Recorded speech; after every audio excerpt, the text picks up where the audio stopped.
प्यारे बच्चों, आपका हमारे YouTube channel method two point में स्वागत है।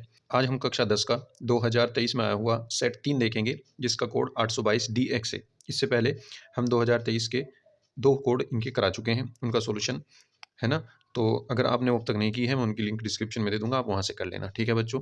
चलिए शुरू करते हैं। तो देखिए बच्चों, पहला क्वेश्चन ये आपके सिलेबस में नहीं है, इसको नहीं करना है, ठीक है ना? चलिए सेकंड पर चलते हैं, दूसरे क्वेश्चन पर। दूसरा क्वेश्चन बच्चों क्या कहता है? ये कह रहा है कि बिंदु -3, 5 की वाई अक्ष से दूरी होगी। देखिए, आपकी जो दूरी होगी, देखिए ये वाई एक्सिस है और ये मान लीजिए एक्स एक्सिस है, ठीक है ना?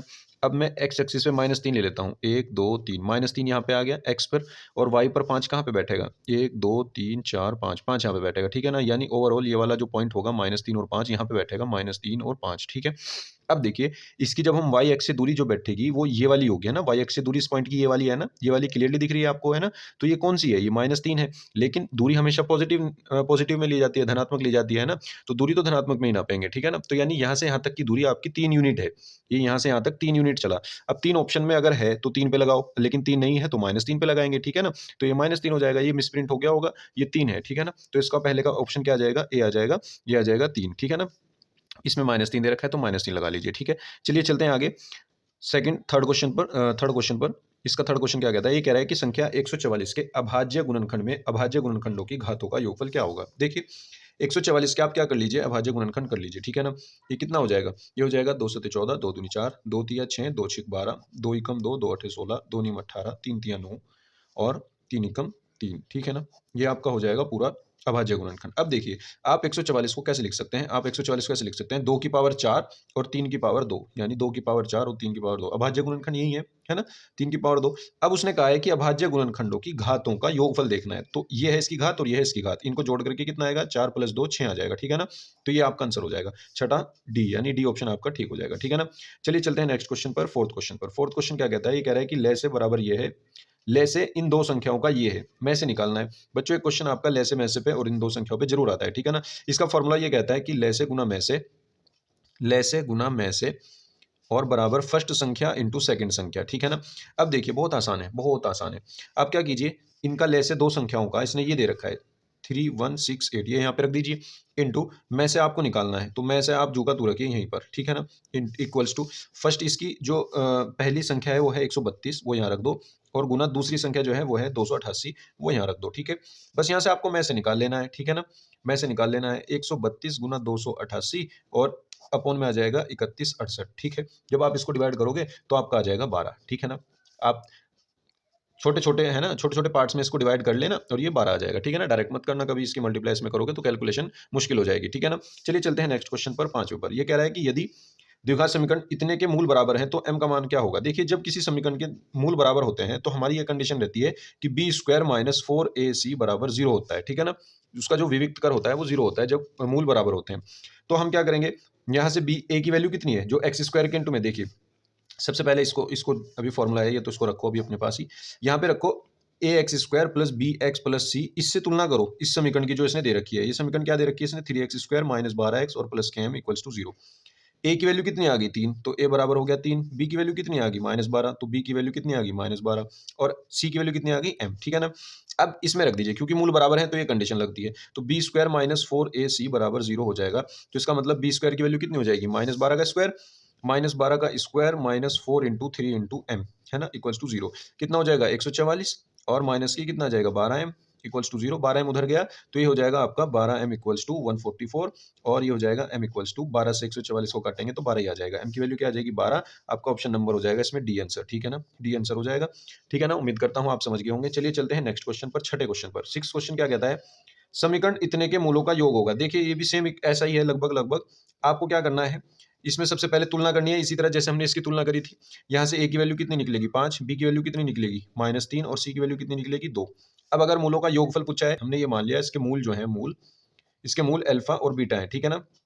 अल्फा और बीटा, तो इसके मूलों का योगफल अल्फा प्लस बीटा होगा, ठीक है ना? मूलों का योगफल होता है माइनस के बी अपॉन ए। आप इससे कंफ्यूज मत होना, ठीक है ना? आप डायरेक्ट लिख लेना, चाहे मूलों का योगफल बराबर माइनस के बी अपॉन ए होता है, माइनस बी। अब माइनस, तो बी की वैल्यू -3 और माइनस पहले से है यहाँ पे, अपॉन में आ जाएगा ए, तो कितना आ जाएगा? 3/5 आ जाएगा, ठीक है ना? 3/5 आपका ऑप्शन हो जाएगा। देखिए, ये हो जाएगा आपका 3/5, ठीक है ना? 3/5 फर्स्ट ऑप्शन ये आपका हो जाएगा सही, ठीक है? चलिए चलते हैं नेक्स्ट क्वेश्चन पर। देखिए बच्चों, नेक्स्ट क्वेश्चन क्या कहता है? सातवां क्वेश्चन। ये कह रहा है कि युगपत समीकरण इतने और इतने का कोई हल नहीं है यदि लैम्डा का मान होगा। देखिए आपको दो इक्वेशन दे रखी है x प्लस 2y, इस 70 को मैं इधर ले आऊंगा तो ये हो जाएगा -70 इक्वल्स टू 0। दूसरा 2x plus lambda Y equals to, इसको 35 को मैं इधर ले आऊं, ये माइनस के 35 हो जाएगा, ठीक है ना। अब जब कोई हल नहीं होता, जब कोई कोई हल नहीं होता तो क्या कंडीशन होती है, तो कंडीशन होती है आपकी a1 अपॉन a2 बराबर b1 upon b2 not equals to c1 अपॉन c2। सबने पढ़ी होगी ये कंडीशन, ठीक है ना। a1 b1 c1 क्या है, a1 x के इंटू में है, b1 y के इंटू में है, c1 ये पूरा है, a2 x के इंटू में है, b2 इसके y के इंटू में है और c2 ये पूरा है, ठीक है ना। तो यहाँ से आप a1 b1 c1 निकाल लेंगे, a1 b1 और c1, और यहाँ से आप a2 b2 c2 निकाल लेंगे, ठीक है ना। अब जो कंडीशन आती है वो कह रहा है कि कोई हल नहीं है, कोई हल तब नहीं होता जब ये कंडीशन फॉलो करता है, ठीक है ना।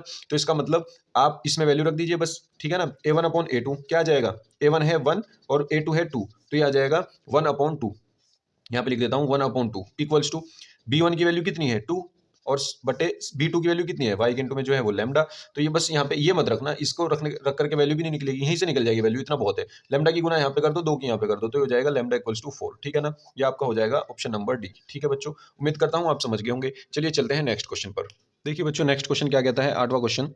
ये कह रहा है कि यदि बिंदु इतने और इतने को जोड़ने वाले रेखाखंड का मध्य बिंदु ये है तो ए का मान बताओ। अब देखिए मान लीजिए आपका ए पॉइंट ये है आपका, और इसी बी पॉइंट ये है आपका 5 और कोमा 6, है ना।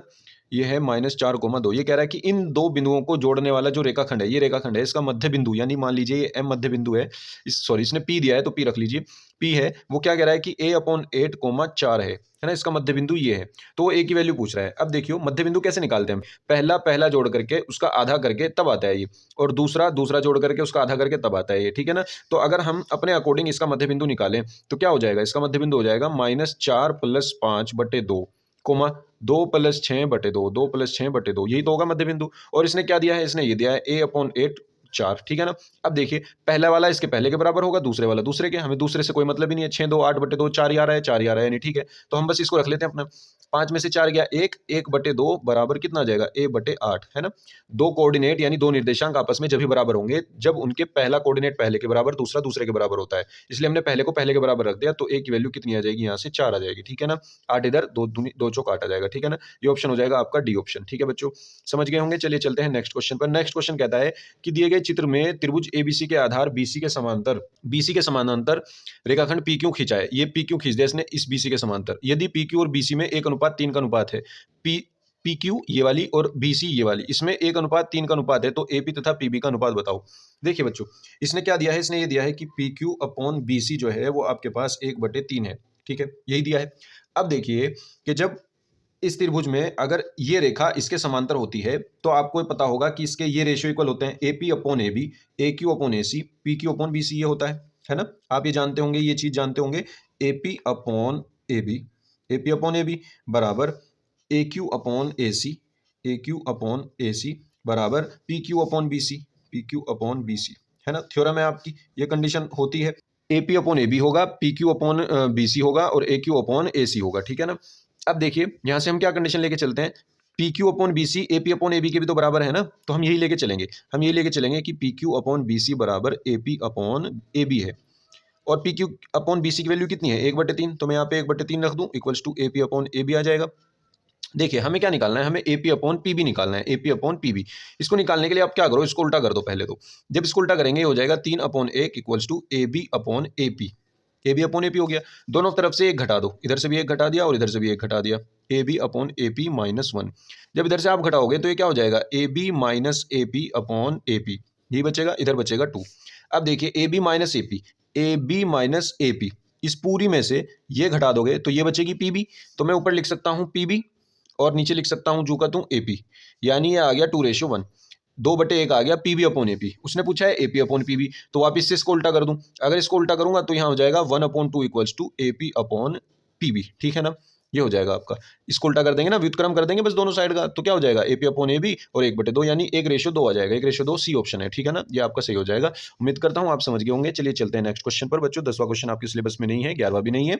चलते हैं 12वें पर। देखिए 12वां क्वेश्चन क्या कहता है, ये कह रहा है कि ए बी बराबर 3 सेंटीमीटर, ए सी बराबर 6 सेंटीमीटर, बी डी 2 है, सी डी 4 है, बी ए डी और सी ए डी का अनुपात बताना है आपको। तो बच्चों देखिए क्वेश्चन करने के लिए आपको थ्योरम का यूज करना पड़ेगा कि जब किसी एंगल का कोई भाजक जो एडी है यहाँ पर, वो सम्मुख भुजाओं को अन्य दो भुजाओं के साथ समान अनुपात में बांटता है ना, समान अनुपात में बांटता है, तो ये जो एडी है, ये एडी एंगल ए का भी अर्धक हो जाता है, यानी जितना एंगल ये होगा उतना ही एंगल ये हो जाएगा, ठीक है ना। तो पहले हम देखेंगे कि ये क्या समान रूप से इसने इनको बांटा है ना, हम वो देखेंगे। तो हम क्या निकालते हैं, पहले हम निकालते हैं ए बी अपॉन ए सी, देखते हैं ना, ए बी अपॉन ए सी क्या आया, ए बी अपॉन ए सी आया हमारा 3/6 यानी 1/2। फिर दोबारा अब नीचे वाला देखते हैं, ये है B C B D upon C D, है ना, तो B D upon C D ये भी हो जाएगा आपका 2/4 यानी 1/2। जी हाँ, इसने बिल्कुल इसको समान अनुपात में डिवाइड कर दिया, तो इसका मतलब जो ये एंगल, ये जो एडी है भाजक, ये इस एंगल का भी अर्धक होगा। इसका मतलब एंगल बी ए डी बराबर हो जाएगा एंगल सी ए डी के, सी ए डी के, है ना। आपको इनका रेशियो तो चाहिए, तो इसको अपॉन में ले आओ, तो angle B A D upon angle C A D, angle C A D बराबर हो जाएगा 1:1, ठीक है ना। तो आपका ये आ जाएगा 1:1, यानी बी ऑप्शन आपका सही हो जाएगा, ठीक है बच्चों। उम्मीद करता हूँ आप समझ गए होंगे। चलिए चलते हैं नेक्स्ट क्वेश्चन पर बच्चों। 13 क्वेश्चन आपके सिलेबस में नहीं है, इसको हम नहीं करेंगे। चलिए चलते हैं 14 क्वेश्चन पर। तो देखिए बच्चों, नेक्स्ट क्वेश्चन ये कह रहा है कि चित्र में बिंदु ओ का बिंदुओं ए तथा पी से देखने पर अवनमन कोणों की माप होगी। ये चित्र है, बस आपको अवनमन कोण बताने हैं। अवनमन कोण कौन से होते हैं, जो यहाँ पे ऊपर बनते हैं, यहाँ पे ऐसे ऐसे करके जो अवनमन कोण बनते हैं, ठीक है ना। तो हमें वो बताने हैं। अब देखिए, मैं आपको सिंगल सिंगल इस डायग्राम को बना करके आपको समझा दूंगा, ठीक है ना। मान लीजिए ये पहला डायग्राम है आपका, ये वाला यहाँ से यहाँ तक ऐसे है, ये वाला हम इसको कह रहे हैं, यहाँ पे ये बी है, ये ए है और ये ओ है। ये पूरा इसने 45 दिया है, पूरा दिया है ना 45, तो ये पूरा ही है, ठीक है ना, पूरा 45, तो यही वाला है ये। तो इसका अवनमन कोण जो बनेगा वो यहाँ पर बनेगा, और जितना एंगल ये होगा उतना ही एंगल ये होता है यहाँ पे अवनमन कोण, ठीक है ना। सॉरी, ये पूरा नहीं, यहाँ तक नहीं, बस यहाँ तक ये अवनमन कोण होगा, और जितना ये होगा उतना ही ये होगा, तो ये कितना हो जाएगा 45 ही हो जाएगा, ठीक है। अब दूसरा डायग्राम देखते हैं, ये वाला ये बनता है आपका यहाँ से ऐसे, और ये हो जाएगा आपका ऐसे, ठीक है। मान लीजिए आपके पास ये P है, ये Q है, और ये आपके पास है O, ठीक है। अब इसमें इसने दिया है 60 डिग्री, ये वाला एंगल दिया है। अब अगर आपके पास अवनमन कोण निकालने के लिए ये वाला होना चाहिए। अगर ये होगा तो मैं डायरेक्ट ये वाला बता दूंगा फिर, ठीक है ना, ये वाला एंगल बता दूंगा मैं, लेकिन पहले ये निकालना पड़ेगा मुझे। तो मेरे पास ये 60 है, ये 90 है, तो 180 में से इन दोनों को जोड़ करके घटा दूं, तीसरा एंगल आ जाएगा। त्रिभुज के तीनों कोणों का योग 180 डिग्री होता है, तो 90 + 60 इनको, और प्लस में ये वाला एंगल मान लेता हूं मैं O, है ना, इसको मैं मान लेता हूं, चलो ये O है, और इक्वल्स टू कितना आ गया 180 डिग्री। तो ये एंगल O जो होगा, एंगल O ये कितना निकलेगा 180 डिग्री माइनस 9 6 15 150, यानी ये आ जाएगा 30 आपका, ठीक है ना।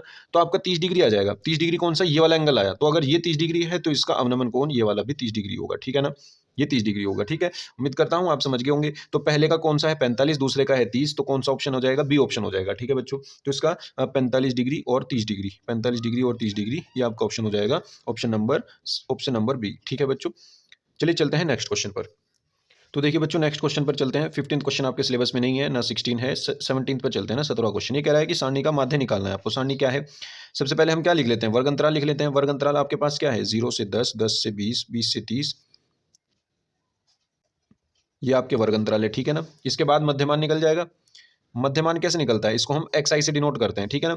मध्यमान होता है, इन दोनों को जोड़ करके आधा कर दो, तो 10 और 0 कितना हो जाएगा, 10 और 0 10 हो जाएगा, 10 का आधा 5 हो जाएगा, 20 और 10 30 हो जाएगा, 30 का आधा 15 हो जाएगा। कितने का डिफरेंस चल रहा है, 5 और 10 15, 15 और 10 25, 25 और 10 35, 35 और 10 45, बस ऐसे लिख दो फटाफट से, ठीक है।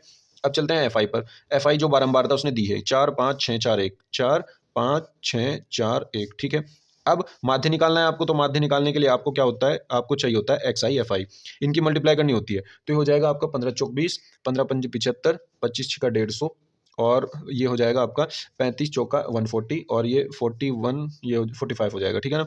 इनको ऐड करेंगे तो आपका आ जाएगा 430, और समेशन ऑफ fi को ऐड करेंगे, आ जाएगा आपका 20, और जो माध्य निकलता है वो क्या होता है, वो होता है आपका summation of xi fi, fi upon summation of fi, यानी इसका जोड़ और बटे इसका जोड़। तो इसका जोड़ कितना है 430, इसका जोड़ कितना है 20, तो ओवरऑल कितना आ गया, इससे काट देंगे, 2 दूनी 4, 2 एकम 2, 21.5 आ जाएगा, ठीक है बच्चों। उम्मीद करता हूँ आप समझ गए होंगे, बहुत आसान क्वेश्चन था। ऑप्शन नंबर सी आपका सही हो जाएगा, ठीक है ना। चलिए चलते हैं नेक्स्ट क्वेश्चन पर, 18th क्वेश्चन पर।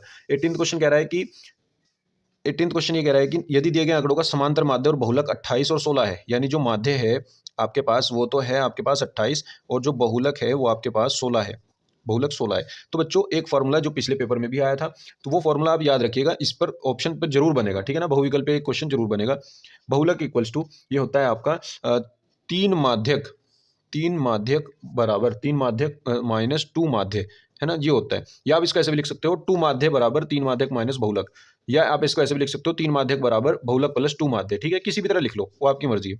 अब हमें क्या निकालना है इसमें हमें निकालना है माध्यिका, माध्यिका निकालनी है, ठीक है ना। तो माध्यिका ये होती है हमारी यहाँ पे, बहुलक कितना है हमारे पास 16 इक्वल्स टू 3 माध्यक निकल गया, माध्यक को हम m मान लेते हैं, जल्दी हो जाएगा, ठीक है ना। और 2 इंटू माध्यक यानी 28 हो जाएगा, ठीक है। तो यहाँ से ये इसके पास आ जाएगा, तो ये कितना हो जाएगा 16 प्लस 56, 28 दूनी 56 और इक्वल्स टू 3 माध्यिका हो जाएगी, ठीक है ना। 16 और 56 कितने हो गए आपके, ये हो गए आपके 72 और अपन में आ जाएगा 3 इक्वल्स टू आ जाएगी माध्यिका। तो माध्यिका यहाँ से आपके आ जाएगी 3 से इसको काट देंगे, 3 दूनी 6 और 3 चौक 12 है ना, 24 आ जाएगी। तो ये आपका क्या आ जाएगा m बराबर 24 आ जाएगा, यानी माध्यिका आपकी 24 आ जाएगी। कौन सा ऑप्शन हो जाएगा, सी ऑप्शन आपका सही हो जाएगा, ठीक है ना बच्चों। उम्मीद करता हूँ आप समझ गए होंगे। चलिए चलते हैं नेक्स्ट क्वेश्चन पर। तो देखिए बच्चों, नेक्स्ट क्वेश्चन क्या कहता है, ये कह रहा है कि निम्नलिखित बारंबारता बंटन का बहुलक वर्ग क्या होगा। बहुलक में बहुत आसान है, आप सबसे बारंबारता में ये देख लीजिए सबसे ज्यादा बार कौन सा है, ठीक है ना। तो ये 7 बार है, ये 8 बार है, ये वाला वर्ग अंतराल 8 बार है, तो सब इसका बहुलक यही वर्ग हो जाएगा, ठीक है ना। 8 बार सबसे ज्यादा यही है, क्योंकि ये 2 है, ये 2 है, ये 1 है, तो सबसे ज्यादा इनमें बारंबारता में 8 कौन सा है, यही तो है 8 सबसे ज्यादा। तो इसका मतलब इसका जो वर्ग होगा बहुलक वर्ग वो ये हो जाएगा। तो 3 से 5 इसका बहुलक वर्ग हो जाएगा, यानी इसका ऑप्शन नंबर हो जाएगा बी। ऑप्शन नंबर बी 3 से 5, ठीक है ना, ये आपका हो जाएगा आंसर। चलिए चलते हैं नेक्स्ट क्वेश्चन पर, 20 क्वेश्चन पर। ये कह रहा है निम्नलिखित बारंबारता बंटन का मध्यिका वर्ग होगा। मध्यिका निकालनी है आपको। तो मध्यिका निकालने के लिए बच्चों हम क्या करेंगे, आपको एक संचयी बारंबारता निकालनी पड़ती है। आप बस बारंबारता को जोड़ो, देखो मैं बता देता हूँ आपको। बारंबारता को जोड़ो, 5 4 9 9 और 13 ये हो गए आपके 22 22 और 20 42 और 8 50, है ना। आपकी जो n की वैल्यू आई वो 50 आई। अब आप n/2 की वैल्यू निकाल लीजिए। n/2 क्या आ जाएगा आपका, n/2 आ जाएगा आपका 50/2 यानी 25 आ जाएगा। अब बस आप बारंबारता में 25 देख लीजिए कहाँ बैठेगा। सॉरी, उसके लिए हमें एक टेबल बनानी पड़ेगी। एक टेबल बनानी पड़ेगी संचयी बारंबारता की, ठीक है ना। चलो CF की टेबल बना लेते हैं। देखिए यहाँ पे ये वर्ग अंतराल होगा आपका। वर्ग अंतराल क्या है, 0 से 10, 40 से 50। डायरेक्ट नहीं बता पाने के इसको, है ना। तो यहाँ से इसके हम संचयी बारंबारता एक CF निकालेंगे। CF कैसी होती है, देखिए पहले तो F होती है और उसके बाद CF बनती है। तो पहले हम क्या लिख लेते हैं, F लिख लेते हैं। F क्या है आपके पास, देखिए ये है आपके पास 4, ये है 5, ये है 13, ये है 20, ये है 8। अब देखिए 4 को पहले 4 लिख दो सबसे पहले, फिर इसको ऐड करके लिखो 5 4 9, फिर इसको ऐड करके लिखो 13 9 22, फिर इसको ऐड करके लिखो 42, फिर इसको ऐड करके लिखो 50, ठीक है ना। ये आपका n होता है टोटल। अब देखिए जो आपका ये n/2 आया था 25, ये 25 कहाँ बैठेगा, इसमें बैठेगा या इसमें बैठेगा, ठीक है ना। तो ये आपका बैठेगा इसमें 25 वाला 42 वाले में, है ना। इसमें ही तो बैठेगा ना 42 वाले में, क्योंकि 22 से लेकर के 42 तक जितने भी नंबर हैं वो सब इसमें आएंगे, तो इस वाले वर्ग अंतराल में आएंगे। तो ये वाला वर्ग अंतराल आपका आंसर हो जाएगा 30 से 40, ठीक है ना। तो 30 से 40 कौन सा है, बी ऑप्शन, आपका बी ऑप्शन सही हो जाएगा, ठीक है। इसने सिर्फ माध्यिका वर्ग पूछा है, तो आपकी माध्यिका इसी वर्ग में मिलेगी, ठीक है ना। तो आपका बी ऑप्शन हो जाएगा, ठीक है बच्चों। उम्मीद करता हूं आप समझ गए होंगे। चलिए चलते हैं नेक्स्ट क्वेश्चन पर। तो देखिए बच्चों, चलते हैं खंड ब पर। खंड ब, ठीक है ना। खंड ब का अब आपको पहला क्वेश्चन कराते हैं। पहले का पहला क्वेश्चन क्या क्वेश्चन, ये कह रहा है कि सिद्ध कीजिए √3 एक अपरिमेय संख्या है। बच्चों इस पर एक क्वेश्चन आना ही आना है, ठीक है ना। √3 आ जाए, √5 आ जाए, √7 आ जाए, तो इन पर एक क्वेश्चन आना ही आना है। आप इनको अच्छे से कर लीजिएगा, ठीक है। देखिए इसका प्रोसेस क्या है, सबसे पहले इसको आप परिमेय संख्या मान करके चलेंगे। इसको प्रूफ करने का एक ही तरीका है, अपरिमेय अगर इसको हमें प्रूफ करना है तो हम क्या करेंगे, इसको परिमेय संख्या मान के चलेंगे। माना √3 एक परिमेय संख्या है। अगर ये परिमेय संख्या है, अगर √3 एक परिमेय संख्या है, तो इसका मतलब इसको हम a/b की फॉर्म में लिख सकते हैं, क्योंकि परिमेय संख्या किस फॉर्म की होती है, a/b की, है ना। तो हम यहाँ लिखेंगे, अतः हम इसको एक a/b के रूप में लिख सकते हैं, है ना। यहाँ पे लिख देंगे √3 को हम a/b के रूप में लिख सकते हैं। तो ये क्या हो जाएगी, a/b हो जाएगी, ठीक है ना। जहाँ पे b जो है वो नॉट इक्वल्स टू 0 है, और a और b ये दोनों जो है ये सह अभाज्य गुणनखंड है, ठीक है ना। क्या है, सह अभाज्य गुणनखंड, मतलब सबसे छोटे, इनसे छोटा इनका कोई गुणनखंड नहीं होगा। सह अभाज्य गुणनखंड a और b, ये बात ध्यान रखने की है यहाँ पर, क्योंकि इसी के बेस पर हम इसको बाद में मना करेंगे, ठीक है। a और b ऐसे नंबर हैं जो अपने आप से अब छोटे नहीं हो सकते। जैसे 2/3 है, a और b की वैल्यू 2/3 है, तो 2 अब और किसी से कट नहीं सकता, ना 3 कट सकता, 1 के अलावा, ठीक है ना। तो ये सहभाज्य गुणनखंड बन जाते हैं, सहभाज्य हो जाते हैं, ठीक है ना। इसलिए हम 2 और 3 को ऐसा लेकर के चले। अब हम यहाँ क्या करेंगे, दोनों तरफ का स्क्वायर कर देते हैं। √3 का स्क्वायर 3 हो जाएगा, और इसका हो जाएगा a स्क्वायर b स्क्वायर। तो b स्क्वायर इधर चला गया, क्या हो जाएगा 3b square equals to a square. यहाँ से 3 अपॉन में आ जाएगा इसके, यहाँ से क्या बन जाएगा b square equals to a square upon 3। अब देखिए a स्क्वायर को 3 से काट करके तब b स्क्वायर आएगा, है ना। तो इसका मतलब यहाँ क्या हुआ, इसका मतलब ये दिख रहा है क्लियरली कि इसका मतलब क्लियरली ये दिख रहा है कि 3 जो है वो a स्क्वायर को विभाजित कर देगा, है ना। a स्क्वायर को विभाजित करता है। तो अगर ये a स्क्वायर को विभाजित करता है, तो इसलिए ये 3 जो है ये a को भी विभाजित कर देगा, a को विभाजित करेगा, है ना। और अगर ये a को विभाजित कर देगा ये 3, तो मैं इसको कैसे लिख सकता हूं, मैं इस a को फिर ऐसे लिख सकता हूं 3 गुना m। यानी अगर देखिए ये मान लीजिए मेरे पास 6 नंबर है, और 6 को ये 3 डिवाइड कर देता है, कितनी बार, 2 बार काट करके 6 आ जाता है, ठीक है ना। इसी तरह हम यहाँ कह रहे हैं कि ये जो 3 है ये a को विभाजित कर देगा, और विभाजित करके m आ जाएगा अपने पास, मान लीजिए ये ए है, ये 3 है, और ये 3 इसको काट करके m बार काट करके ये ए आ जाएगा, क्योंकि ये दिख रहा है यहाँ डिवाइड कर रहा है, तो इसलिए हमने इसको ऐसा मान लिया कि m बार चला करके ये ए कट जाएगा। अब जैसे 2 की मल्टीप्लाई 3 में करके 6 आ जाना है, इसी तरह m की मल्टीप्लाई 3 में करके a आ जाना है, ठीक है ना। तो हमने इसको लिख लिया a बराबर 3m, जहां पे m कोई पूर्णांक है, ठीक है, क्या है, m एक पूर्णांक है, m कोई पूर्णांक है, ठीक है, ये बात हमने यहाँ पे बता दी। अब देखिए दोनों ओर का स्क्वायर कीजिए, तो ये हो जाएगा a स्क्वायर बराबर 9m square, 9m square, 9m square. तो यहाँ से अब हम ए स्क्वायर की वैल्यू रख देंगे ऊपर से, ए स्क्वायर की वैल्यू कितनी थी, 3b स्क्वायर, यहाँ पे रख दो, 3b स्क्वायर इक्वल्स टू कितना आ जाएगा, 9m स्क्वायर। यहाँ से ये 3 से 9 कट जाएगा, 3 3 9 आ जाएगा, तो b स्क्वायर की वैल्यू कितनी आ जाएगी, 3m स्क्वायर, ठीक है। तो यहाँ से m स्क्वायर बराबर क्या हो जाएगा, b स्क्वायर अपॉन 3 बराबर m हो जाएगा। अब देखिए जैसा ऊपर आया था a स्क्वायर बटे 3, यानी ए स्क्वायर को 3 डिवाइड कर रहा था तब बी स्क्वायर आ रहा था, इसी तरह यहाँ है बी स्क्वायर को 3 डिवाइड कर रहा है और एम आ रहा है, यानी इसका मतलब ये हुआ कि ये जो 3 है ये बी स्क्वायर को भी विभाजित कर देगा, विभाजित करता है ना।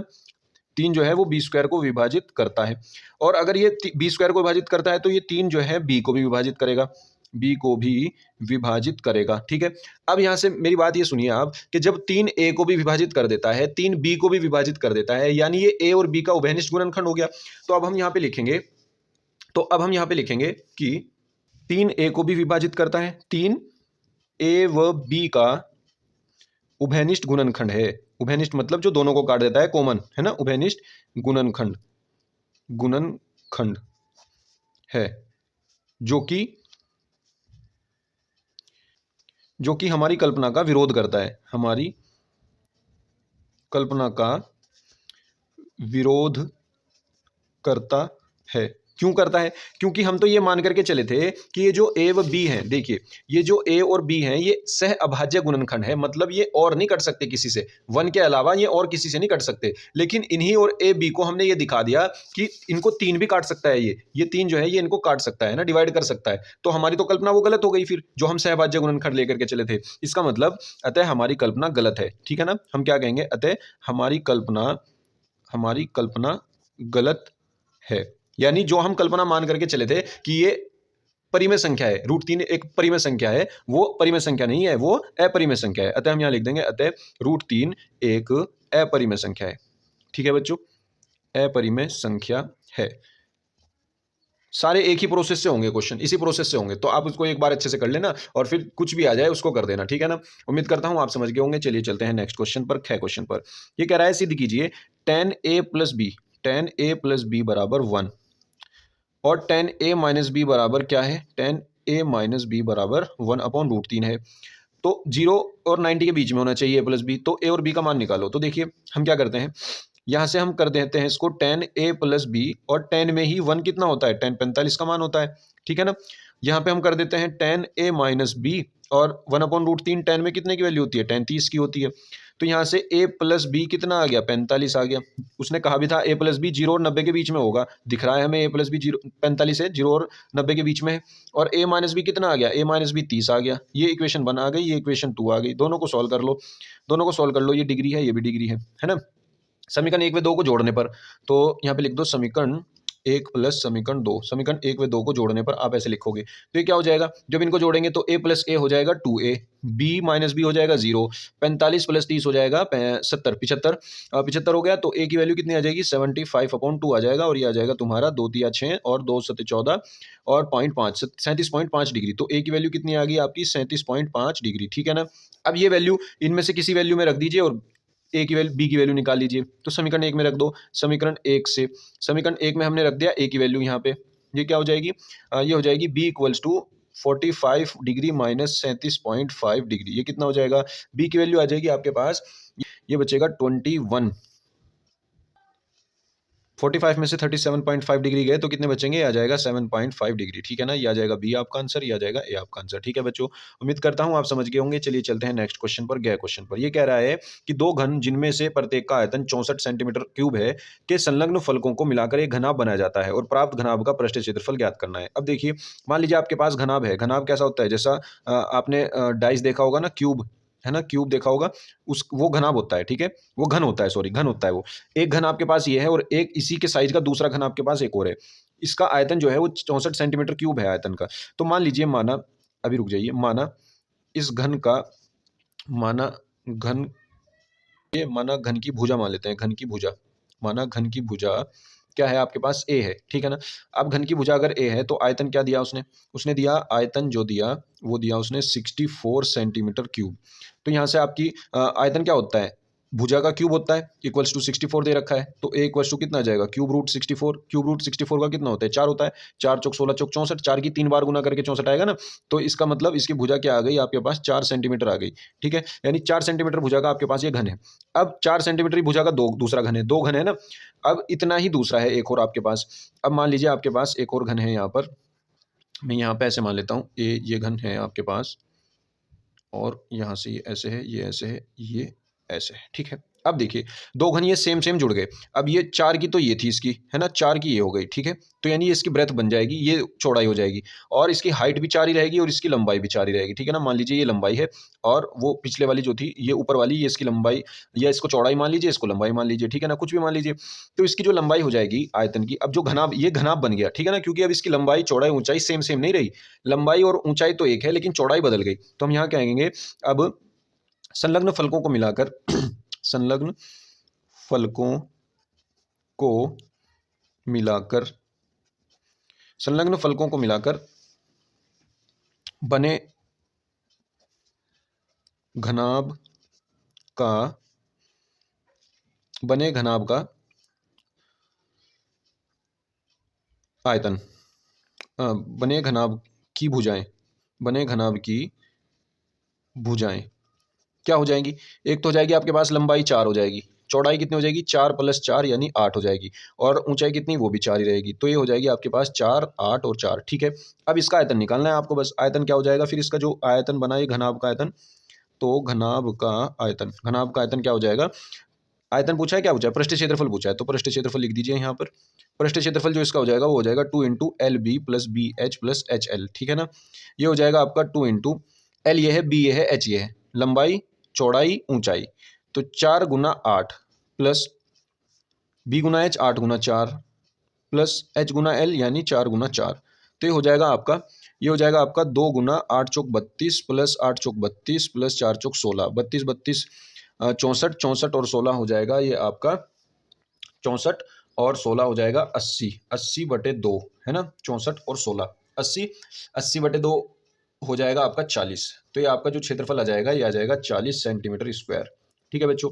उम्मीद करता हूँ आपकी समझ में आ गया होगा। चलिए चलते हैं नेक्स्ट क्वेश्चन पर। सॉरी बच्चों, ये गलती होगी, ये 2 से मल्टीप्लाई होना था यहाँ पर, है ना। 2 × 80 हो जाएगा 160, 160, ठीक है ना बच्चों। 160 आप सेंटीमीटर स्क्वायर आपका आंसर आ जाएगा। उम्मीद करता हूँ आपके समझ में आ गया होगा। चलिए चलते हैं नेक्स्ट क्वेश्चन पर। गह क्वेश्चन जो है ये हमने आपको करा रखा है 822 डीवी में, तीसरा क्वेश्चन है ना। आपका जो सेट फर्स्ट है उसमें हमने ये करा रखा है आपको, वहाँ पे ये तीसरा क्वेश्चन है, और वहाँ पे हमने इसको आपको करा रखा है, तो मैं इसकी लिंक डिस्क्रिप्शन में दे दूंगा, आप इसको वहाँ से कर लेना, ठीक है ना। चलिए चलते हैं नेक्स्ट क्वेश्चन पर। तो देखिए बच्चों नेक्स्ट क्वेश्चन घ क्वेश्चन क्या कहता है, फर्स्ट का घ ये कह रहा है कि सारणी से माध्यिका ज्ञात करनी है। तो सबसे पहले हमें क्या करना होगा, इसका वर्ग अंतराल लिख लीजिए, ठीक है ना, इसकी टेबल बनाइए।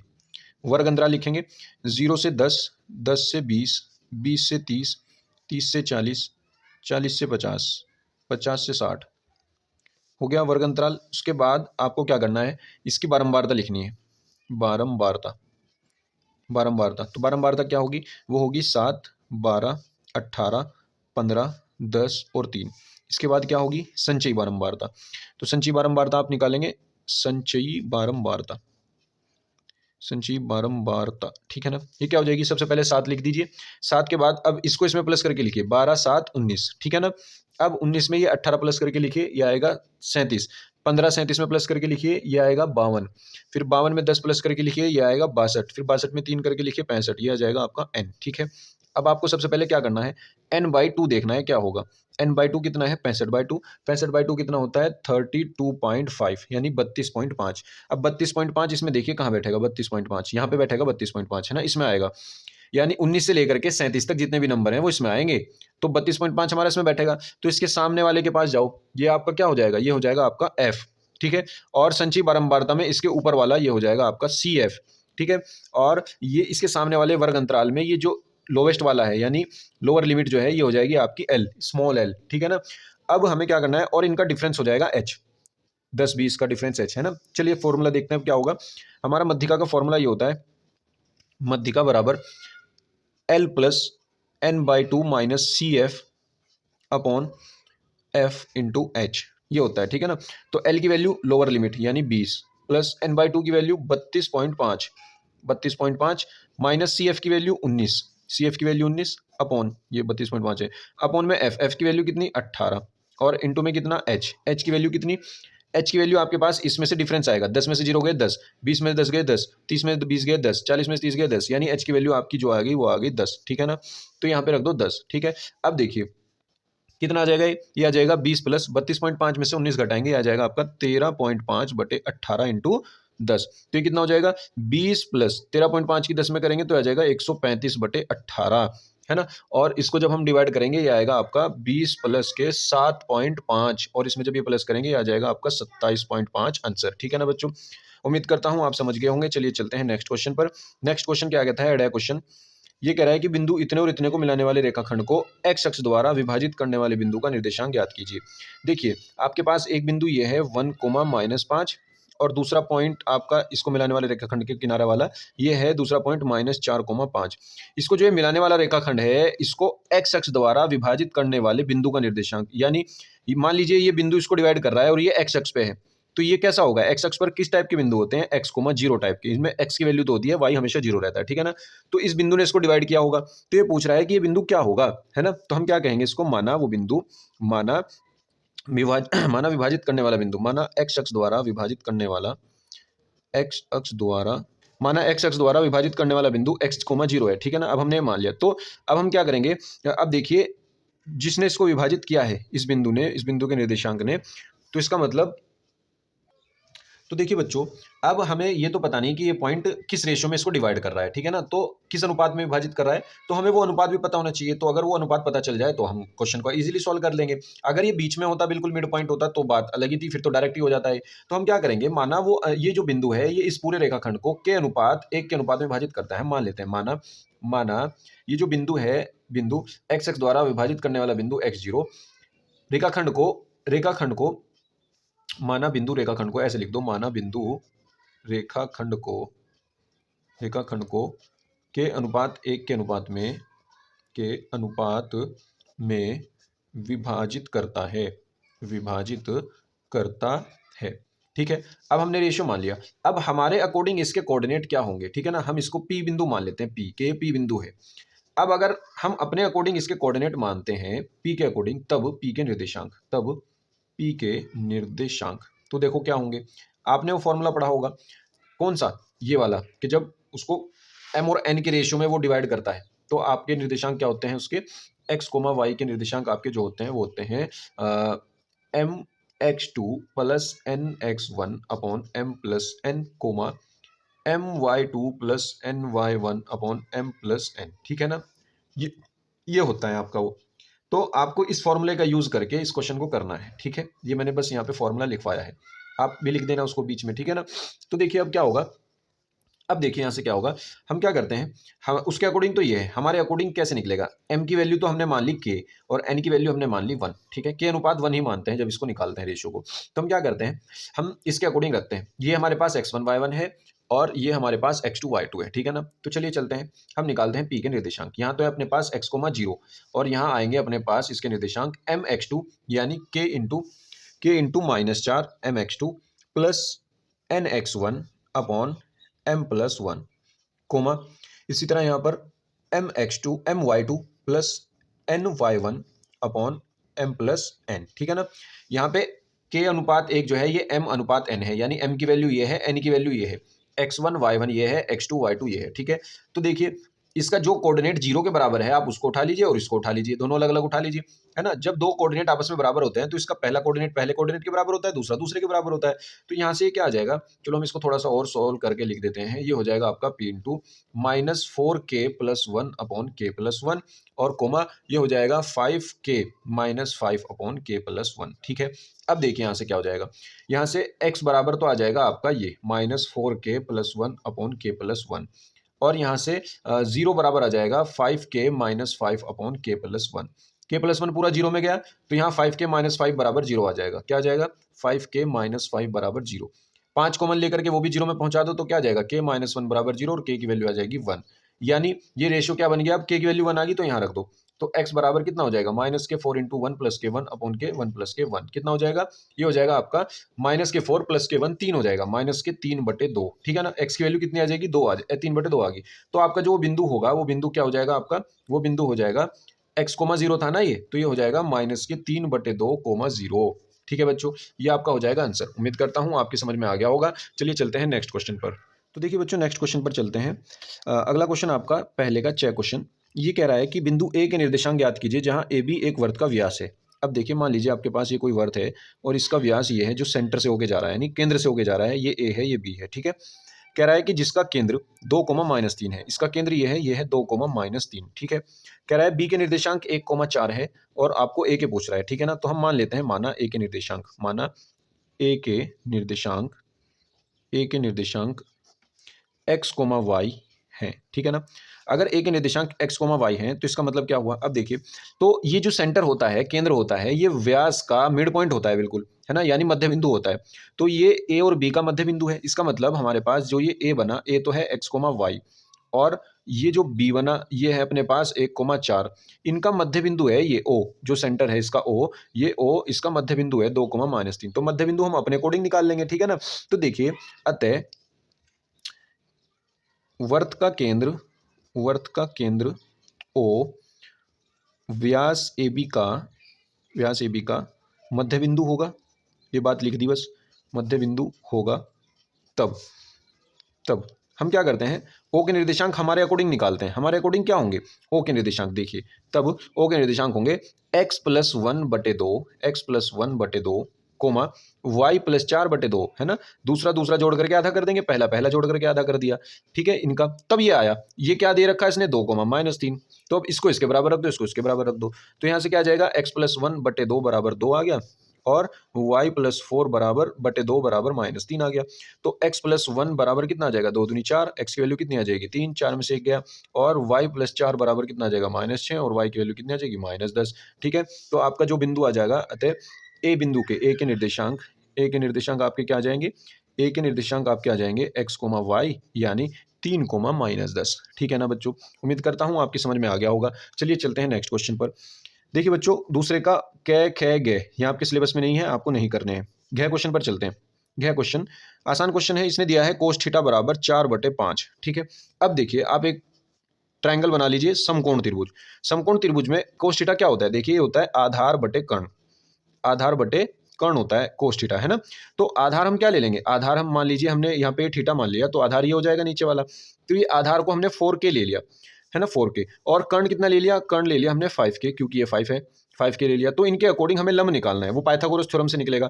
पाइथागोरस थ्योरम क्या कहती है? कर्ण का स्क्वायर बराबर आधार का स्क्वायर और लंब का स्क्वायर। लंब का स्क्वायर हम l ले लेते हैं, लंब का स्क्वायर प्लस आधार का स्क्वायर, यानी 4k स्क्वायर। ठीक है ना, कितना आ जाएगा? 25k स्क्वायर बराबर l square plus 16k square. तो ये 25 में से 16 के कितने बचेंगे? l स्क्वायर बराबर 9k स्क्वायर बचेंगे, और l बराबर कितना आ जाएगा? अंडर रूट जाएगा 9 पे भी और k स्क्वायर पे भी, तो आ जाएगा 3k। तो l की वैल्यू आपकी आ गई 3k। ठीक है ना, अब देखिए, इसके अकॉर्डिंग आपको जरूरत किसकी पड़ेगी? साइन थीटा की पड़ेगी और टेन थीटा की। तो साइन थीटा निकाल लीजिए। साइन थीटा क्या होगा? लंब बटे कर्ण। ठीक है ना, तो ये हो जाएगा, लंब की वैल्यू आ जाएगी 3k और कर्ण की हो जाएगी 5k, k से k कट जाएगा, आ जाएगा 3/5। इसी तरह टेन थीटा ले लो। टेन थीटा की वैल्यू कितनी होगी? लंब बटे आधार, तो ये हो जाएगी 3k अपॉन 4k, k से k गया तो 3/4 आ जाएगा। अब आपको जो वैल्यू निकालनी है, आपको वैल्यू निकालनी है इसकी, sine theta into cos theta और प्लस टेन स्क्वायर थीटा, इसकी वैल्यू निकालनी है। साइन थीटा की वैल्यू कितनी है? साइन थीटा की वैल्यू 3/5, कोस थीटा की वैल्यू 4/5, और प्लस टेन स्क्वायर थीटा कितना हो जाएगा? 3/4 का होल स्क्वायर। ये कितना हो गया? अब 4 × 12/25, और ये हो गया आपका 3 × 9/16। ठीक है ना, अब जब मैं इनको प्लस करूंगा, तो इनको प्लस करके मेरे पास क्या आ जाएगा? इनको प्लस एलसीएम लेकर के 25 × 16 हो जाएगा, और 16 की गुना 12 में हो जाएगी, कितना आएगा गुना करके 192, और प्लस 25 की गुना यहाँ पे 9 में हो जाएगी तो कितना आ जाएगा 225। तो ओवरऑल ये कितना हो जाएगा 417, और नीचे वाले की गुना करके कितना आ जाएगा 400। ठीक है ना, ये हो जाएगा आपका आंसर। उम्मीद करता हूँ आप समझ गए होंगे और आपकी समझ में आ गया होगा। ठीक है ना बच्चों। बच्चों आज की वीडियो में बस इतना ही, मिलेंगे नेक्स्ट वीडियो में नेक्स्ट क्वेश्चंस को लेकर। दो दूसरे के 6 क्वेश्चन तक हमने यहाँ कर लिए हैं, अड़े क्वेश्चन से हम नेक्स्ट वीडियो में करेंगे। ठीक है ना बच्चों, तब तक आप पढ़ते रहिए, मुस्कुराते रहिए, और अगर आपको कुछ भी दिक्कत होती है अनसोल्व में तो वीडियो का सहारा लीजिए। ठीक है ना बच्चों। वीडियो अच्छा लगा हो तो लाइक कीजिए, अपने दोस्तों में शेयर कीजिए और चैनल को सब्सक्राइब कर लीजिए। Thank you.